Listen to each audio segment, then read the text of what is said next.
What is up, guys? Nightfall in 76 back with you, and today we have what if Uzuku Midoriya was a bloodbender? Uzuku Midoriya was always mistreated when he was young, often when misdiagnosed as being quirkless. But that was very proven wrong. Very few years later, during his childhood, at the age of 4, he was misdiagnosed quirkless by a doctor that obviously didn't know what he was doing. Izuku was discriminated because of it. Bullied, taunted, having his dreams of being a hero stomped on. But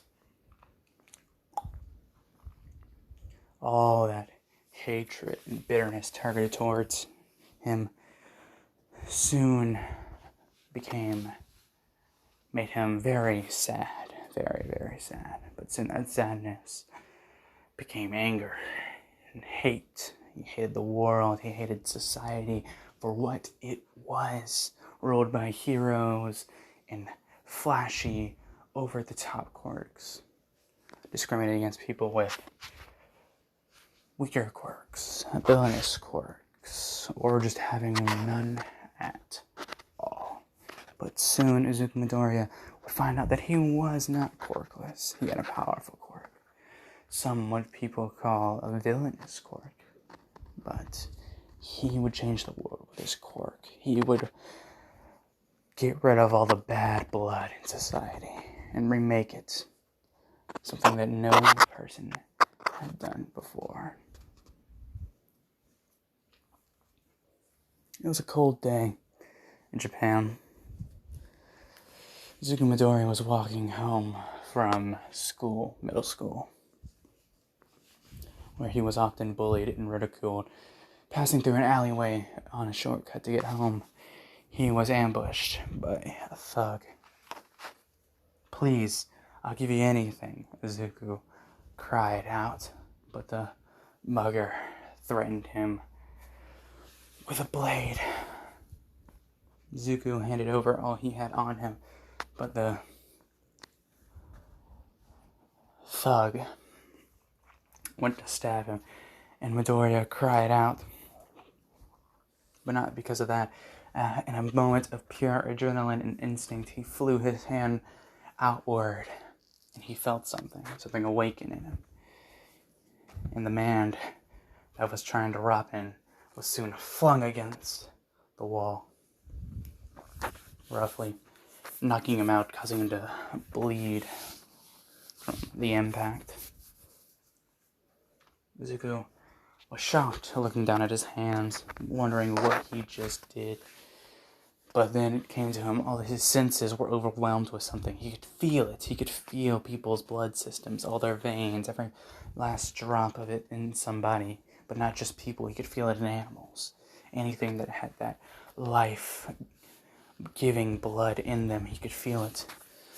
He was overwhelming. Disoriented, collapsed to the floor, clutching his head, wishing for it all to stop. It overwhelmed his senses. And then it stopped. There was nothing. But then he felt the thug in front of him. He felt the blood inside the thug in front of him. So he lifted his hand up. The man lifted from the air, controlled by the blood inside his veins.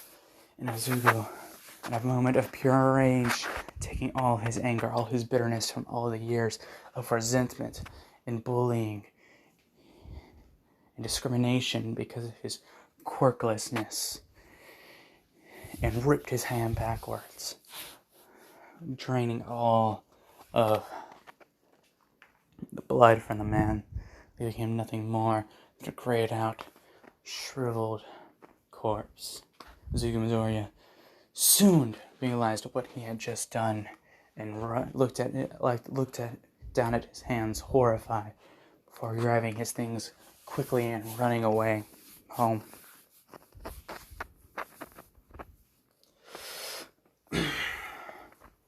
Zuko found himself that night after dinner. He had not eaten much that night, due to what he'd done earlier the afternoon. He was sitting in his room covered in hero propaganda. When he looked down at himself. But then a thought occurred to him. A single magnificent dark thought conjured up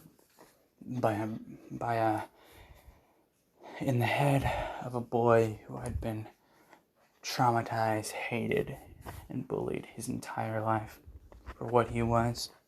The only person that ever cared about him was his mother. But that single thought sparked a fire in him. He would change society. He would get rid of heroes. No, not all heroes. Some heroes were good. He knew that. But some like Endeavor. Some like all these celebrities playing heroes. He would get rid of them. He would change society. Bend it like the blood he could now that he had known. He would cut out all the bad blood in society and fix this world. He would make sure no child had to go through what he had to. He would not be a hero. No, that'd just be playing to the status quo. Putting him in someone else's, tying him up somewhere. No, he would go on his own. He would correct the society. He would get rid of all of those who were corrupt, who were evil. It was a cold day in Japan when the police found a body in an alleyway. Its life is seemingly drained from it. It is grayed, shriveled, sunken-eyed, a face of pure terror. The detectives had no idea what it could have been. It could have been a quirk, of course, but they had never seen a quirk do something like this. After they had the body checked, it was shown that all of the blood in the system had been removed, seemingly very violently, ripping from the veins themselves. Doing a backstory on this person, he was shown to be a very corrupt politician, very supportive of the status quo, it being promoting strong, flashy quirks and promoting heroes who were celebrities at best. They called in a couple pro-heroes to help with the investigation. Those heroes were Shoto Aizawa, aka pro-hero Razorhead, and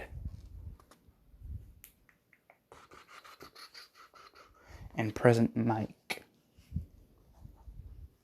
When they arrived at the police station, they got all the info they needed on the person, though there was a crude message found at the crime scene. It said, planted on the wall, likely in a deep red, now dried, now confirmed to be blood written in the victim's blood. It said, "He was the first, not the last. I will purge this world." A grim message, to be sure. So one night, when Aizawa was patrolling, when he heard a scream, a yell, a terror, a scream, a desperate cry for help, he rushed across rooftops only to see a hooded figure with a mask on it, with a white mask on, covering his entire face, rushing away from the scene he looked back to find a body of pro-hero Limelight. He was no one really big on the leaderboards, though he was known for his big media campaigns and multiple multiple products on the market. He seemed to have many red dagger-like objects protruding from his body. Though, when Aizawa turned to look back and chase down the person who had done this, they had disappeared, running along alleyways, disappearing into the shadows, not to be seen.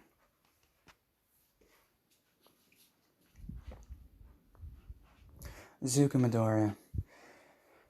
Zuku made it back to his base, which was a warehouse near the docks of Mustafa.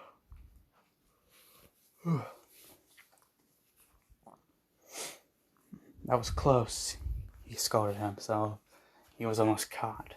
After executing that faker of a hero, that more celebrity than anything that should be considered a hero, he was spotted first time for that.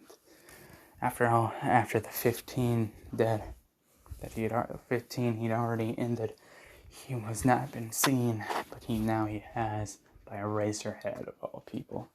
This could be bad. While getting out of his vigilante, quote unquote, get up, he changed clothes, drawing into a black pants with a black hoodie and his signature red shoes.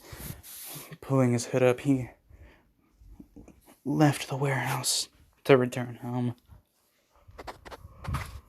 Of course, his mother. He still lived with his mother. He didn't have the money to run away or buy his own house, though she knew nothing of it. If she knew, he would be reported, put in jail with all those criminals. He wasn't a criminal.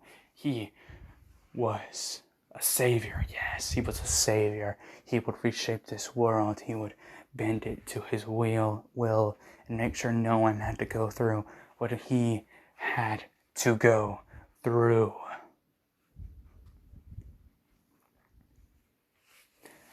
Several months later, Aizawa went into the police station to check over the case that has been running for months now. They now have identification of a masked figure. He's commonly described in a hoodie, black hoodie, with shoulder and knee guards, black gloves with a white mask on, and a perpetual frowning face. Though it did have a bloody handprint seemed to imprinted on the mask. 50 dead in total. That's the one that 50 dead. All were big shot celebrities. People propaganding big business owners promoting low-ranked heroes who were more selling out than saving lives. They'd never been to catch the guy yet. No, he's too quick, too fast, too shady. Aizawa was very displeased by it. He'd seen the guy, but he'd been too slow to catch him. Though they had deducted that his quirk had to be something with manipulation of blood, or something had to do something with blood. Most have been found with crystallized weapons in them. Most of the victims, though, most were grayed out and withered. When went back for testing, the weapons were tested as crystallized blood. They still haven't catch this guy, but he had a very specific killing quota. And it's all been shown in very high-ranked politicians, journalists, and pro-heroes, often supporting the flashier quirks and heroes who are more celebrities than actually saving lives. While Aizawa could fixing the status quo, this wasn't like this. This was villainous. This wasn't changing the people through care. This was fear. He was trying to scare people, and the media were having at it. The media were eating it up, criticizing heroes for not catching this notorious killer. They started calling him up. Some titles the media gave him was Blood Hunter, the Hero Killer. No. Since Stain's debut, he was given the designation of Hero Killer.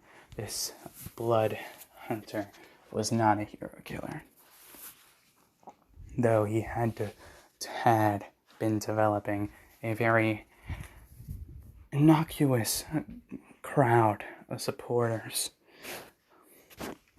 as most things do with these big moments. He'd been leaving messages. This hero hunter leaving messages around, often criticizing that person and revealing things about them that not even the police or high-ranking heroes knew about. Them showing corrupt, bribing, covering for these celebrities more than heroes for doing horrendous crimes. But Isaiah swore to himself that he would catch this guy. Even if it took forever, he would catch him eventually. And that's all for part 1. Make sure to like and subscribe. I'll see you guys in the next one. Peace.